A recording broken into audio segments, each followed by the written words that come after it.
જૂના અખાડાથી નીકળેલી આ રવેડીમાં મોટી સંખ્યામાં ભક્તો ઉમટી પડ્યા। મધરાત્રે ભવનાથ મહાદેવ મંદિરે મહાઆરતી બાદ મૃગીકુંડમાં શાહી સ્નાન સાથે કાર્યક્રમ પૂર્ણ થયો।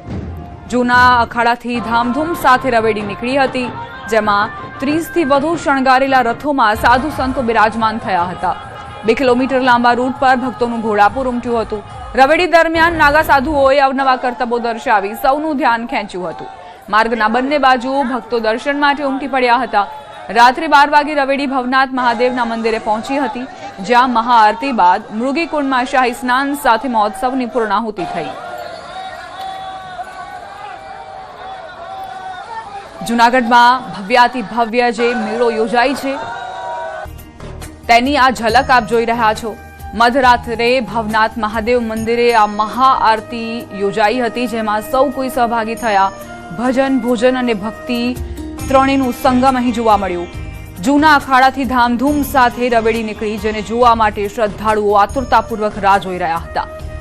નાગા સાધુઓના કરતબો પણ આકર્ષણનું કેન્દ્ર બન્યા। રવેડીમાં 30થી વધુ શણગારેલા રથો આકર્ષણ બન્યા છે।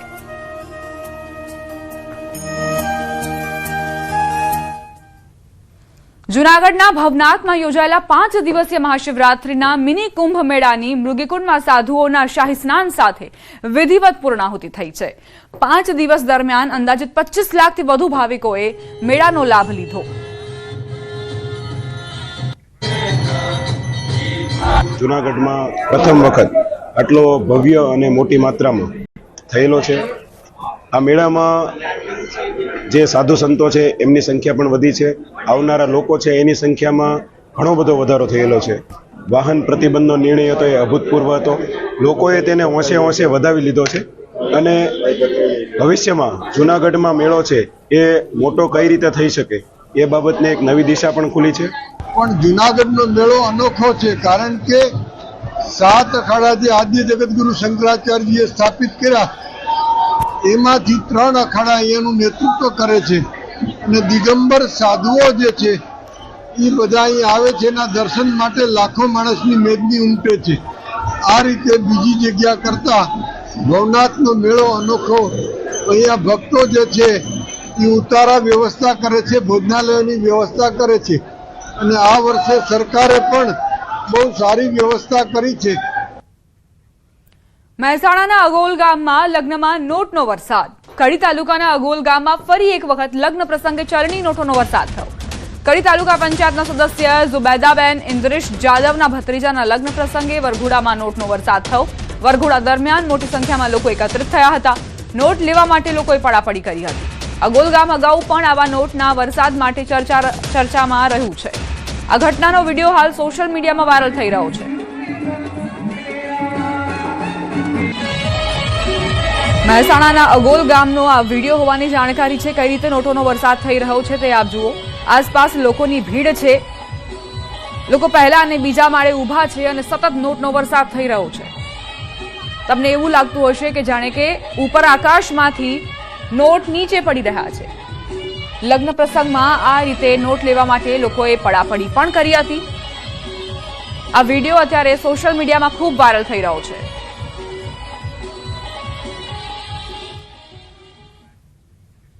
મહત્વપૂર્ણ સમાચાર। ગુજરાત વિધાનસભામાં બજેટ સત્રનો પ્રારંભ। બપોરે 12 વાગે રાજ્યપાલના અભિભાષણથી આ પ્રારંભ થવાનો છે। રાજ્યપાલના સંબોધન બાદ ગૃહમાં શોક પ્રસ્તાવ રજૂ કરાશે। વિવિધ વિભાગોના વાર્ષિક અહેવાલો રજૂ કરાશે। રાજ્યપાલે મંજૂર કરેલા બિલ ગૃહમાં રજૂ કરાશે। બજેટ સત્ર 25મી માર્ચ સુધી ચાલવાનું છે। કુલ 26 બેઠકો થશે। 17મીએ નાણામંત્રી કનુભાઈ દેસાઈ બજેટ રજૂ કરશે। અત્યાર સુધીનું મોટું બજેટ રજૂ કરે તેવી શક્યતા। અંદાજે 3.90 લાખ કરોડનું બજેટ રજૂ કરી શકે છે। સમાન નાગરિક સંહિતા સંબંધિત બિલ રજૂ થઈ શકે છે। સમાન નાગરિક સંહિતા સંબંધિત બિલ રજૂ થવાની શક્યતાઓ સેવામાં આવી રહી છે।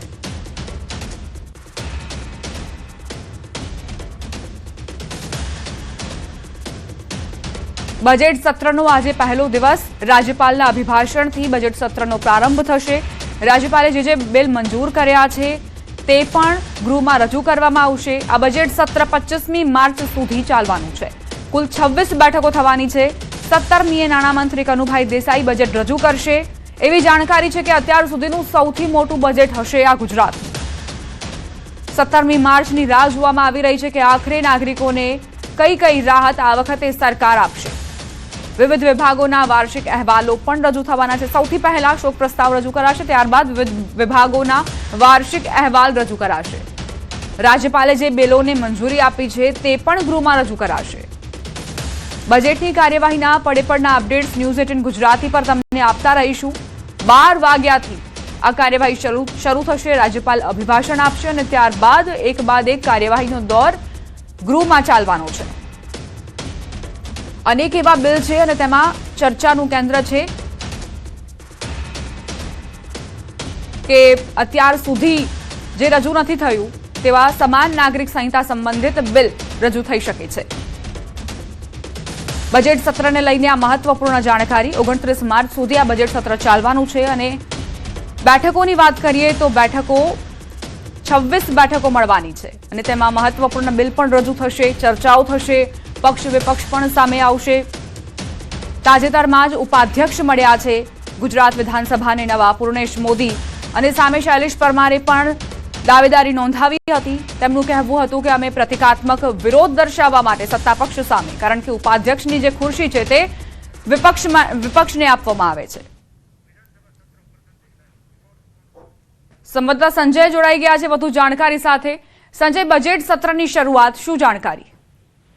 બિલકુલ દીપા, જે છે આજથી વિધાનસભા સત્રનો આજથી પ્રારંભ થયો છે અને રાજ્યપાલના ભાષણથી આજે વિધાનસભા સત્રનો પ્રારંભ થશે. રાજ્યપાલના ભાષણ બાદ વિધાનસભા ગૃહમાં શોક પ્રસ્તાવ થશે. જો કે બજેટ જે છે આ વખતે ગુજરાતના ઇતિહાસમાં પહેલીવાર બજેટ જનરલી બજેટ સત્ર જે છે તે વિધાનસભા સત્ર જ્યારે શરૂ થાય એના બીજા દિવસથી બજેટ જે છે તે ગુજરાતનું બજેટ રજૂ થતું હોય છે, પરંતુ આ વખતે મંગળવારે જે છે એ સૂર્ય જે ગ્રહણ છે અને ગ્રહણના કારણે બજેટ જે છે તે બુધવારે રજૂ થશે. આજની જો વાત કરીએ તો આજે રાજ્યપાલના ભાષણ બાદ ગુજરાત જે વિધાનસભા ગૃહમાં શોક જે છે તે દર્શક ઉલ્લેખ રજૂ થશે.